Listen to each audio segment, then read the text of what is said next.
আপনাদেরকে ধন্যবাদ দেব। আমি এটা ভাষা হারিয়ে ফেলছি।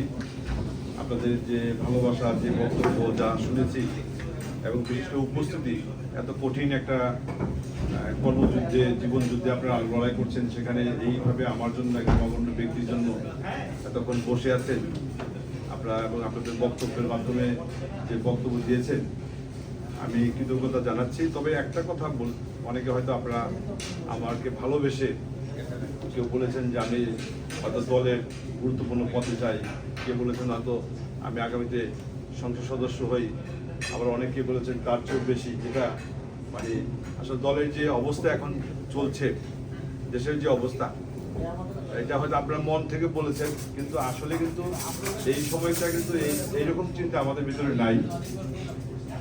আসলে এইরকম চিন্তা অনেকে হয়তো ভিডিও হয়েছে, এটা হয়তো দেশের অন্য জায়গায় গেলে হয়তো এটা খারাপ একটা আসবে। আপনারা কিন্তু আমি কিন্তু জানতাম না আসলে আপনারা এইরকম একটা বক্তব্য দিবেন। তারপরে আমি গত যখন লন্ডন আসি, সেদিন আমাদের ঢাকা ডিভিশনের একটা কর্মী সভা ছিল, সরি যারা এমপি প্রার্থী তাদের একটা নির্দেশনা সভা ছিল।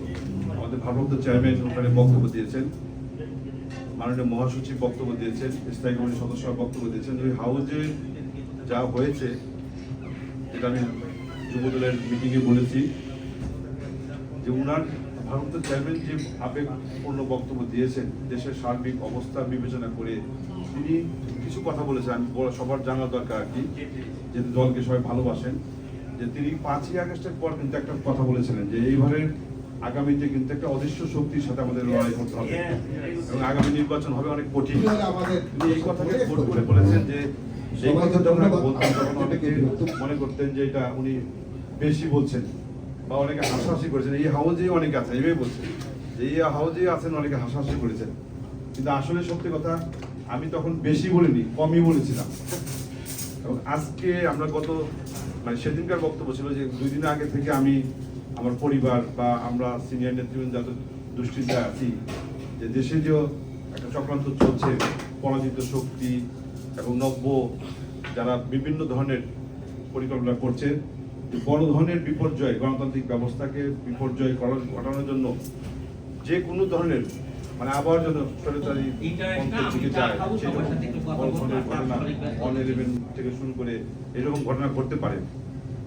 তখন তার এই বক্তব্যের মাঝে তিনি যে আবেগপূর্ণ বক্তব্য দিয়েছেন এবং উনি নিজে ওনার বক্তব্যে সবসময় আমরা মানে উৎসাহিত হই এবং আমরা শক্তি যোগাই সেখান থেকে। তার যে আবেগ বক্তব্য দিতে যা কান্না করে ফেলেছেন এবং কান্না ওই হাউজে মনে হয় সবাই কান্না করেছে। তখন কিন্তু আমরা একটা শপথ দিয়েছি যারা দীর্ঘদিন দল করি এই হাউজের সবাই, যে এখন থেকে আমাদের রাজনীতি আমাদের সবারই একটা প্রত্যাশা থাকে। আমিও একজন প্রত্যাশার বাইরে না, মানুষ মাত্রই কিছু না কিছু আশা নিয়ে বেঁচে থাকে, এটাই স্বাভাবিক, এটাই বক্তব্য। কিন্তু এই বক্তব্যের পরে এই সামনের যে অবস্থা বিবেচনা করে আমরা ঘোষণা দিয়েছি যে আগামীতে আমাদের কোনো চাওয়া পাওয়া নেই। আমাদের চাওয়া পাওয়াটা সবচেয়ে বড় কথা না।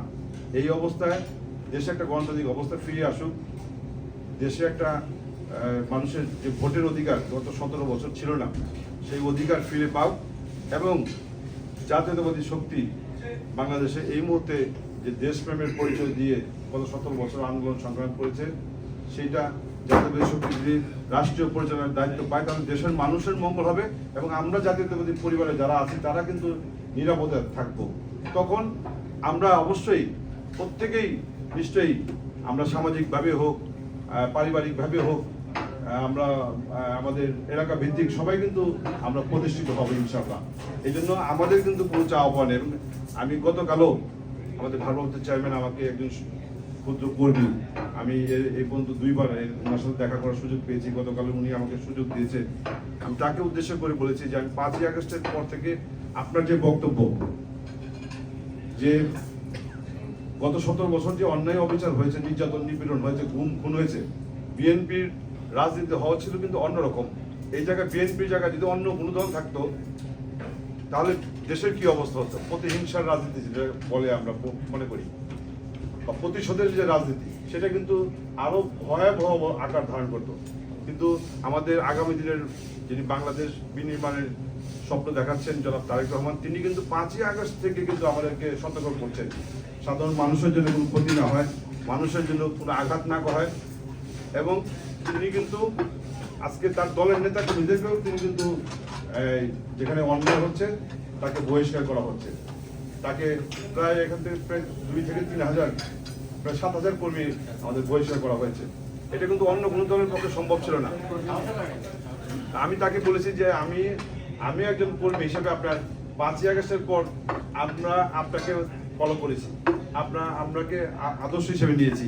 অনেক সময় হতাশ হয়েছি যে হয়তো আমাদের দলেরই কোনো কর্মী হয়তো অনেক কিছু করে বড় হয়েছে, কিন্তু এখন যে আমি এলাকায় যখন যাই, এই সৎ থাকার কারণে, ভালো থাকার কারণে, মানুষের ক্ষতি না করার কারণে, এই যে ভালোবাসাটা, এটা কিন্তু এখন আমাদেরকে অনেক আনন্দিত করে, যেটা আজকে পুরস্কৃত করে, যেটা আজকে বহিঃপ্রকাশ আমি এটা আবার পেলাম লন্ডনে এসে। আপনারা যে উপস্থিতি বক্তব্য, ভালো থাকলে বা সৎ থাকলে, বা যদি আমরা রাজনীতিভাবে যদি দেখি, পেশি শক্তির রাজনীতি, যেটা ফ্যাসিস্ট সরকারের প্রধানমন্ত্রী প্রায় বললো যে 10টা হোন্ডা 20টা গুন্ডা সব ঠান্ডা।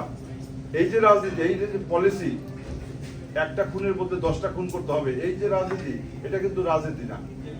আজকে কিন্তু সেই রাজনীতি কিন্তু কিছুদিনের জন্য হয়তো ছিল, কিন্তু এখন কিন্তু এটা হারিয়ে গেছে। তাই শহীদ প্রেসিডেন্ট জিয়া রহমানের মাত্র সামান্য কিছুদিনের রাজনীতি কিন্তু এখনো আমরা তার আদর্শে ধারণ করে কিন্তু সারা বাংলাদেশে এখনো একজন ব্যক্তিও শহীদ প্রেসিডেন্ট জিয়া রহমানের ব্যাপারে কোনো মন্তব্য করতে চিন্তা করেন। বেগম খালেদা জিয়া আজকে তার ব্যাপারে কেউ কিছু বলার আগে কিন্তু চিন্তা করে, তার দেশপ্রেম নিয়ে কিন্তু কখনো কেউ কথা বলতে পারে না। জনাব তারেক রহমান তিনিও কিন্তু আজকে তার যোগ্যতা দক্ষতায় কিন্তু তিনি প্রমাণ করেছে। তাই আমিও কালকে তাকে বলেছি যে আমরা এইভাবে আছি, আজকে যেহেতু আপনারা এখানে উপস্থিত হয়েছেন, আমিও আপনাদের কাছে কৃতজ্ঞতা জানাচ্ছি। আর নির্যাতনের কথা